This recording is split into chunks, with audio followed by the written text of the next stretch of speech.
Hi guys, सो electricity chapter में ये हमारा 5th पार्ट है।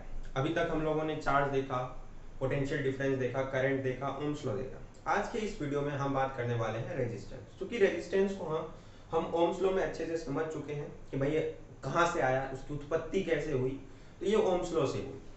लेकिन अब हमें जो समझना है वो है बेसिक डिफाइन। भाई रेजिस्टेंस मतलब क्या है, एग्जैक्टली रेजिस्टेंस क्या है। मतलब हम तो समझ गए रेजिस्टेंस आता है भाई ओम्स लॉ से, लेकिन मतलब क्या है, ये काम क्या करता है, ये समझेंगे। फिर देखेंगे फॉर्मूला, चूंकि हम ओम्स लॉ में देख चुके हैं, यूनिट भी देखेंगे, एंड सबसे इंपॉर्टेंट कि भाई ये किन किन फैक्टर पर डिपेंड करता है। ठीक है। और फिर नेक्स्ट पार्ट में हम रेजिस्टिविटी पढ़ेंगे। इस पार्ट में हम रेजिस्टिविटी को कंसीडर नहीं करेंगे। ठीक है। तो समझते हैं रेजिस्टेंस क्या होता है। सबसे पहले मैं इसकी डेफिनेशन लिखता हूँ। डेफिनेशन क्या है? सो resistance is defined the obstruction offered by conductor against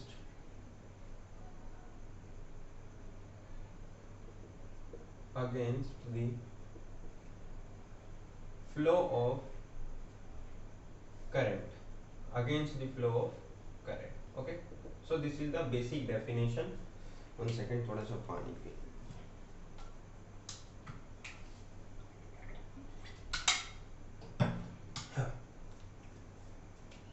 तो resistance is defined the obstruction offered by conductor. इसको थोड़ा सा क्लियर लिख देता हूँ, नहीं आ रहा हो तो। Against the flow of current कह रहा है कि रेजिस्टेंस को हम डिफाइन कर सकते हैं, ये एक ऑब्स्ट्रक्शन है। ऑब्स्ट्रक्शन मतलब समझते हैं, ये एक तरह की ऐसे समझिए कि कोई चीज आगे की तरफ मूव कर रहा है। ये एक आगे की तरफ कोई चीज मूव कर रहा है। अब ये जो मूव कर रहा है, तो इसको जो रोकने का काम करता है, हिंदी में समझे तो प्रतिरोधक। प्रतिरोधक मतलब रोकने का काम कर रहा है। ठीक है। तो भाई ये इधर मूव कर रहा है, तो एक ऐसी चीज है जो इसे आगे मूव करने के लिए रोक रही है, भाई तू आगे नहीं जाएगा। तो इसका मतलब होता है ऑब्स्ट्रक्शन। तो ये कौन ऑफर करता है? ये ऑफर करता है कंडक्टर। भाई जिसके अंदर करंट पास हो रहा है, रेजिस्टेंस भी वही निकालेगा, उसी के पास होगा। तो कंडक्टर एक रेजिस्टेंस क्रिएट करता है। रेजिस्टेंस मतलब एक ऑब्स्ट्रक्शन क्रिएट करता है। किसके अगेंस्ट करता है? करंट के अगेंस्ट। मतलब ये जो फ्लो हो रहा है, ये हो रहा है करंट फ्लो। और करंट को रोकने का काम कौन करता है? रेजिस्टेंस। करंट को रोकने का काम करता है रेजिस्टेंस। अब आप मुझसे ये कहोगे कि भाई इसकी जरूरत ही क्यों पड़ी, करंट को हम रोके ही क्यों, क्या जरूरत है? नहीं, करंट को रोकने की भी जरूरत है और करंट को नहीं रोकने की भी जरूरत है। दोनों का अपना काम है। मान लीजिए कहीं पर एक्सेस अमाउंट में करंट पास हो रहा हो, क्या हो रहा हो? एक्सेस अमाउंट में करंट, और हमें जरूरत नहीं है उतने करंट की, तो वो वेस्टेज हो गया। सो दैट्स वाई हम वहां पर रेजिस्टेंस लगाते हैं, क्योंकि अगर एक्सेस अमाउंट में करंट गया तो भाई इंस्ट्रूमेंट भी खराब हो सकता है। एग्जैक्टली तो वहां पर रेजिस्टेंस जरूरी है। कभी कभार ये रेजिस्टेंस क्या करता है, बहुत ज्यादा हो जाए तो इंस्ट्रूमेंट के पास करंट पहुंच नहीं पाता है, कम करंट पहुंचता है और इंस्ट्रूमेंट चल नहीं पाता है। तो रेजिस्टेंस का फायदा भी है और नुकसान भी है, इसका यूज भी है। तो यूज में क्या करते हैं, देखियो अपना जो मटेरियल होता है, हर मटेरियल के पास रेजिस्टेंस जो है वो उसकी चीजों पर, फैक्टर पर डिपेंड करता है, उसे हम अभी बाकी पढ़ेंगे। पर हम अपनी मर्जी से भी रेजिस्टेंस लगा सकते हैं, बढ़ा सकते हैं। ठीक है, उसे रिहोस्टेट कहते हैं, वो मैं बताऊंगा अभी आपको। तो ये तो आपको समझ में आ गया कि रेजिस्टेंस एक्चुअली में क्या करता है। ओम्स लॉ से हमने देखा फॉर्मूला। अब नेक्स्ट टॉपिक है आपका फॉर्मूला। तो फॉर्मूला क्या है भाई? V is equals to I R होता है, तो R is equals to V by I हो जाएगा। ये हमारा फॉर्मूला निकल के आ गया। फिर आता है यहाँ से यूनिट। तो मैंने आपको बताया था ये R रेजिस्टेंस, इसकी जो यूनिट होती है, SI यूनिट, ये क्या होती है? ओम। ओम। ठीक है। और इसको हम इससे डिनोट करते हैं इस तरह के साइन से। ठीक है। तो 1 ओम किसके इक्वल हो जाता है? 1 ओम हो जाता है 1 वोल्ट पर एम्पियर। ठीक है। ऐसे ऑप्शन में आपको दिया हुआ हो सकता है, तो ये सभी चीजें याद रखें जो भी चीजें मैं आपको बता रहा हूं। तो ये रेजिस्टेंस का यूनिट हो गया। अब किसी भी सर्किट के अंदर हम कैसे पता लगाएंगे कि वहां पर रेजिस्टेंस है, एक्सटर्नल रेजिस्टेंस है? तो देखिए कहीं पर भी जब हम रेजिस्टेंस बनाते हैं तो हम कुछ इस तरीके से बनाते हैं। ये बल्ब बना दिया और ये रेजिस्टेंस। और अच्छे से बताऊं तो रेजिस्टेंस ऐसे बना। ठीक है, ये ऐसे ऐसे ऐसे किसी भी सर्किट में कुछ ऐसा बना हुआ तो इसका मतलब है वो एक रेजिस्टेंस है जो हमने लगाया है, ठीक है, जो हमने लगाया है अपनी मर्जी से, ताकि हमें कम करंट मिले ज़्यादा करंट मिले, ये हम पे डिपेंड करता है कि हमने कितने ओम का रेजिस्टेंस लगाया है। हमने 1 ओम का लगाया है, हमने 2 ओम का लगाया है, या हमने 5 ओम का लगाया है, ये हम पे डिपेंड करता है, ठीक है। तो ये और रीहोस्टेट जो है वो कुछ रीहोस्टेट कहीं पर बना हुआ होगा तो वो इस तरीके से क्रॉस होगा, इस तरीके से, इसे रीहोस्टेट बोलते हैं, ठीक है ना। तो ये चीजें समझ में आ गई।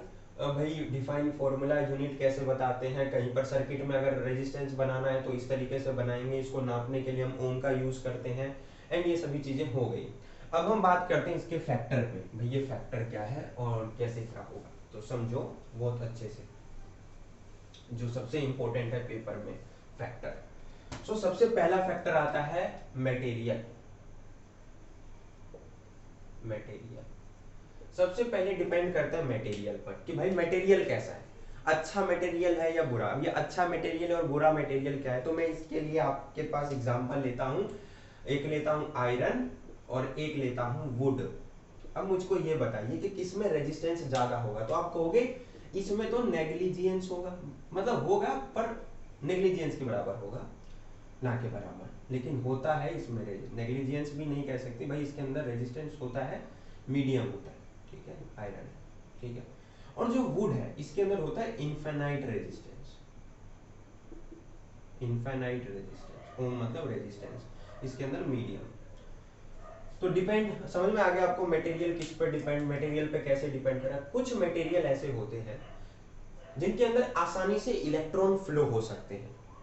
अब आसानी से इलेक्ट्रॉन फ्लो हो रहे हैं तो इसका मतलब उसके अंदर रेजिस्टेंस क्या होगा, कम, क्योंकि इलेक्ट्रॉन का फ्लो होना या चार्ज का फ्लो होना करंट कहलाता है। और अगर चार्ज आसानी से फ्लो हो पा रहा है इसका मतलब कि उसके पास रेजिस्टेंस बहुत कम होगा। लेकिन वुड, वुड में अगर हम तार जोड़ें तो क्या लकड़ी से भाई उधर बल्ब जोड़ दें तो बल्ब ग्लो करने लग जाता है? नहीं, कभी नहीं कर सकता। क्यों? क्योंकि वुड के अंदर कोई चार्ज पार्टिकल मूव ही नहीं कर सकता, कभी नहीं, कभी भी नहीं, क्योंकि ठीक है। तो इसका मतलब उसके अंदर कैसा रेजिस्टेंस है, इनफाइनाइट रेजिस्टेंस है। तो समझ में आया कि कोई भी मटेरियल जिसके अंदर इलेक्ट्रॉन्स या बोल सकते charge particle, not electron, charge particle easily flow हो रहे हैं तो उसके अंदर भाई मतलब रेजिस्टेंस होगा, बट नेग्लिजिबल, मीडियम या स्मॉल, हम ऐसा बोल सकते हैं। बट कोई ऐसा मटेरियल जिसके अंदर इनफाइनाइट रेजिस्टेंस है, इसका मतलब उसके अंदर कोई चार्ज पार्टिकल फ्लो ही नहीं कर सकता कभी। तो ये पहला फैक्टर हुआ मटेरियल। सेकेंड फैक्टर आता है आपका टेम्परेचर। क्या आता है? टेम्परेचर। अब देखिए टेम्परेचर को इस तरीके से समझिए, यहां डायग्राम बनाते हैं, ये इलेक्ट्रॉन फ्लो हो रहे हैं, जैसे हमने इसको वोल्ट दिया भाई, पोटेंशियल डिफरेंस दिया, ये इलेक्ट्रॉन फ्लो होना चालू हो गया, ऐसे ऐसे फ्लो होना, ठीक है। आप बोलोगे भाई इलेक्ट्रॉन क्यों फ्लो करवा रहे हो, प्रोटॉन फ्लो करवाओ, भाई किसी का भी फ्लो करवा सकते हैं। मैंने बताया आपको करंट में कि करंट कुछ भी है, प्रोटॉन का फ्लो पॉजिटिव फ्लो हो या नेगेटिव चार्ज पार्टिकल फ्लो हो, करंट दोनों से पैदा होगा। तो मैं यहाँ इलेक्ट्रॉन फ्लो करवा रहा हूँ, अब मैंने पोटेंशियल डिफरेंस दिया और ये इलेक्ट्रॉन फ्लो होने लगा, भाई करंट पास होने लग गया। अब मान लो कि टेम्परेचर बढ़ गया, क्या बढ़ गया? टेम्परेचर। टेम्परेचर बढ़ने का मतलब है कि इलेक्ट्रॉन को बहुत एनर्जी मिलने लग गई। क्या मिलने लग गई? बहुत एनर्जी। और जब मुझे बहुत एनर्जी मिलेगी तो मेरा मन क्या करेगा भाई, तोड़ फोड़ दूं हर चीज, भागू दौड़ू कुछ भी करूं, एनर्जी बहुत है ना, थोड़ा सा हल्क टाइप का। तो वैसे ही ये इलेक्ट्रॉन है, इस इलेक्ट्रॉन को खूब एनर्जी मिल जाए तो ये एनर्जी, ये इलेक्ट्रॉन क्या करेंगे, आपस में कोलिजन होंगे, आपस में क्या होगा? कोलिजन। और अगर आपस में इनका कोलिजन हुआ तो आपस में अगर टकराएंगे तो टकराने का मतलब है कि ये सीधा मूव नहीं करेंगे, टकराएंगे तो यही आपस में टकराने लग जाएंगे। और जब आपस में टकराने लग जाएंगे तो एक ऑब्स्ट्रक्शन क्रिएट होगा, एक रेजिस्टेंस क्रिएट हो जाएगा। तो इसका मतलब टेम्परेचर बढ़ा, ध्यान से, मैं डेफिनेशन वगैरह कुछ भी नहीं, मैंने आपको ये समझा दिया। अब मैं बता रहा हूं जो चीजें आपको एग्जाम में लिखनी।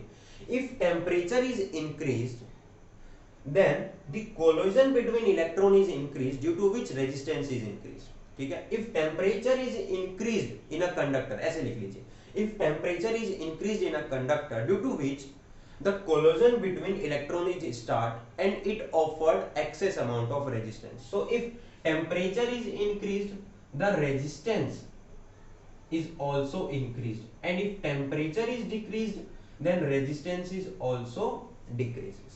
समझ में आ गया कि भाई जब किसी भी कंडक्टर के अंदर अगर टेम्परेचर बढ़ जाता है तो भाई इलेक्ट्रॉन के बीच कोलिजन या चार्ज पार्टिकल के बीच कोलिजन भी बढ़ जाता है। कोलिजन बढ़ने की वजह से रेजिस्टेंस बढ़ जाता है, और अगर टेम्परेचर कम होगा तो रेजिस्टेंस भी अपने आप कम हो जाएगा। क्यों? क्योंकि कोलिजन भी कम हो जाएगा। तो ये था टेम्परेचर और ये था मटेरियल। अब टेम्परेचर एंड मटेरियल के बाद जो दो सबसे इंपॉर्टेंट फैक्टर हैं वो है हमारा length and the area of cross section. Okay, so मैं यहां पर लिख रहा हूं, सबसे पहले लिख रहा हूं लेंथ एंड यहां लिख रहा हूं एरिया ऑफ क्रॉस सेक्शन। एक एक करके मैं आपको समझाता हूं। पहले मैं डायरेक्टली आपको बता देता हूं। इफ लेंथ इज इंक्रीज, अगर लेंथ बढ़ेगा तो रेजिस्टेंस भी बढ़ेगा, ठीक है। And if length is decreases then resistance is also decreases. मतलब resistance is directly proportional to length of the conductor, ये याद रखना है, डायरेक्टली प्रोपोर्शनल होता है। अब लेंथ के बढ़ने से रेजिस्टेंस कैसे बढ़ रहा है और लेंथ के घटने से रेजिस्टेंस कैसे घट रहा है ये मैं आपको समझाता हूं। मैं लेता हूं दो वायर, मैंने लिया एक इतना बड़ा वायर और एक लिया मैंने इतना बड़ा वायर, ठीक है, और बड़ा कर देता। अब मुझे ये बताइए कि जब मैंने इतना बड़ा वायर लिया, इसका मतलब है कि यहां से यहां तक के बीच मैंने बहुत सारे इलेक्ट्रॉन्स ले लिए, और जब मैंने इतना बड़ा वायर लिया तो मैंने सिर्फ इतने दूर के इलेक्ट्रॉन्स लिए।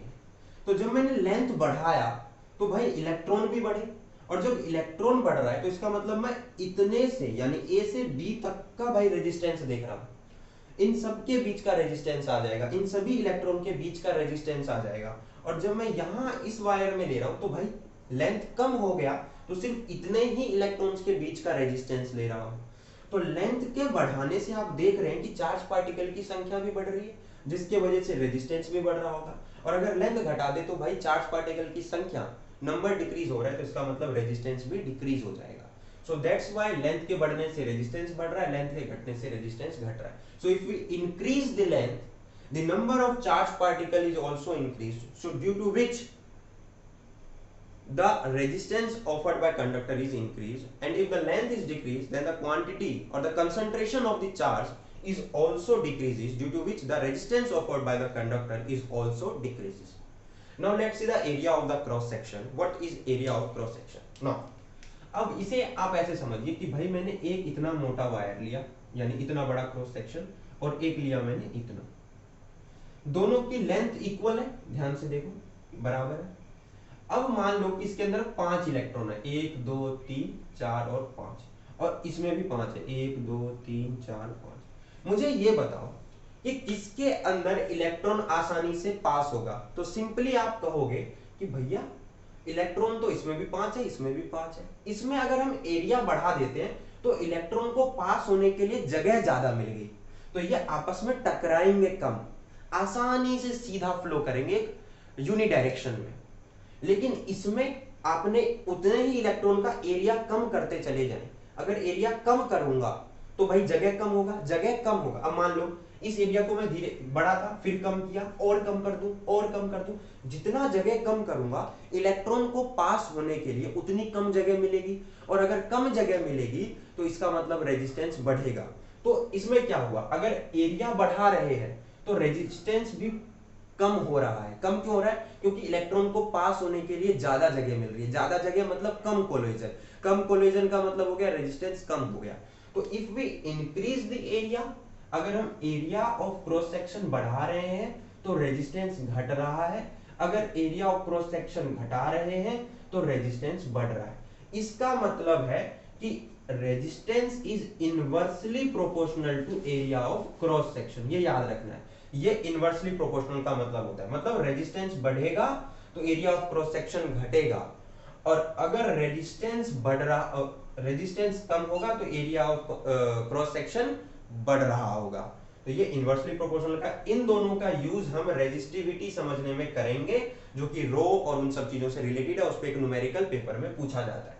तो ये था आपका प्रॉपर्टी, और ये चीजें मैंने आपको बता दी कि if we increase the area of cross section of conductor, so the offered by the resistance offered by the conductor is increased because there is lots of space for the movement or the flow of electron. But if we decreases the area of cross section of conductor, there is less space for the flow of electron due to which resistance is increased. तो ये आप अपने तरीके से कुछ भी बना के लिख सकते हैं, मेन आपको ये पता होना चाहिए, ये जो चीज है ये पता होना चाहिए। मेरा मेन मोटो ये रहता है कि आपको बहुत डायग्रामेटिकली थ्रू चीजें क्लियर करवाओ। तो इस वीडियो में इतना ही। अब नेक्स्ट वीडियो में मिलते हैं हम रेजिस्टिविटी के साथ। आई होप आपको चीजें समझ में आई हो, तो चैनल को सब्सक्राइब करें, वीडियो को लाइक करें एंड कमेंट करना ना भूलें। सो मिलते हैं नेक्स्ट वीडियो में।